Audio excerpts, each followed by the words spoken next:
हरिओम। आइए मित्रों, आपको एक प्रसंग सुनाते हैं। चारों ओर घने जंगल से घिरा हुआ एक छोटा सा गांव था। वो गांव बाकी दुनिया से बिल्कुल ही कटा हुआ था। वहां न कोई आता था और न कोई बाहर जाता था। उस गांव में एक गधा रहता था। गधा अपने मालिक से बहुत परेशान था। लोग भी देखते थे कि गधे को उनका मालिक बहुत ही परेशान करता है। एक बार गधा घास चढ़ते चढ़ते जंगल में चला गया और बड़ी स्वच्छंदता से जंगल में इधर उधर घूमते हुए आगे बढ़ता गया और आखिरकार वो जंगल को पार कर गया और दूसरे छोर पर स्थित एक गांव में पहुंच गया। अब इधर गांव में हल्ला मच गया कि गधा गांव छोड़कर भाग गया।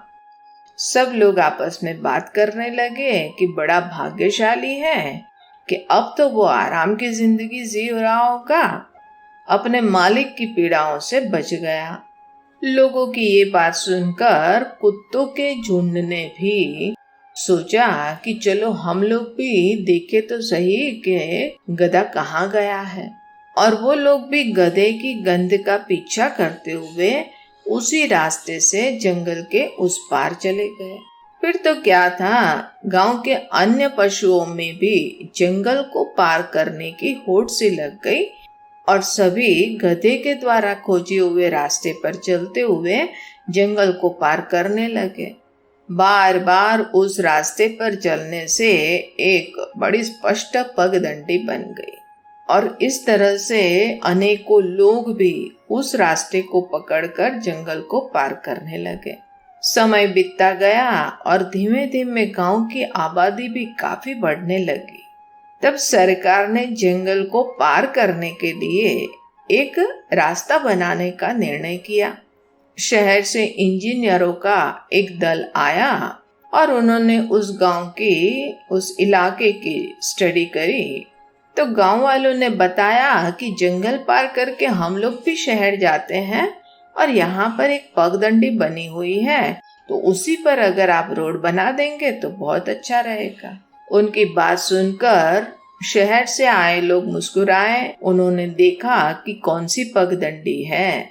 वो पगडंडी को देखकर वो मुस्कुराए कि ये तो बहुत ही लंबा रास्ता है। ये रास्ता किसने खोजा?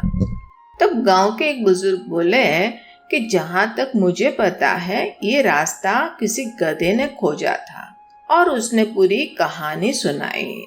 उनकी बात सुनकर शहर से आए लोग बोले कि हमें यकीन नहीं होता, आप लोग सब इंसान होते हुए भी इतने सालों से एक गधे के द्वारा बनाए हुए रास्ते पर चल रहे थे, जबकि ये रास्ता बहुत ही कठिन, विकट और बड़ा भयावह है, बड़ा लंबा है। और हम जो रास्ता बनाने जा रहे हैं वो इसका 1/4 भी नहीं है। उसे पार करना बहुत ही आसान है। वहां पे न कोई जंगली जानवर का खौफ है और न ही किसी प्रकार की विकटता।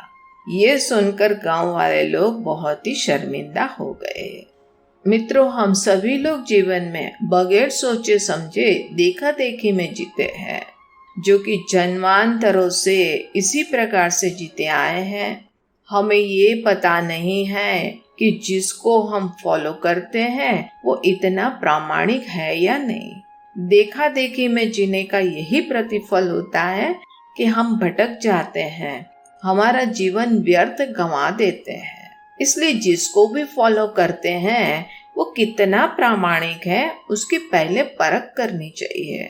अध्यात्म यात्रा के लिए जो शास्त्रों का ज्ञान रखता है उनको ही फॉलो करना इष्ट है, क्योंकि भगवान स्वयं गीता के 17वें अध्याय में कहते हैं कि क्या करने योग्य है और क्या नहीं करने योग्य है, उस विषय में शास्त्र ही प्रमाण है। मित्रों, हम देखा देखी में जीवन जीने के पहले, अंधा अनुकरण करने के पहले इस बात की प्रामाणिकता निश्चित कर ले कि क्या ये सही दिशा में जा रहा है या नहीं, तभी हमारा कल्याण होगा। हरि ओम।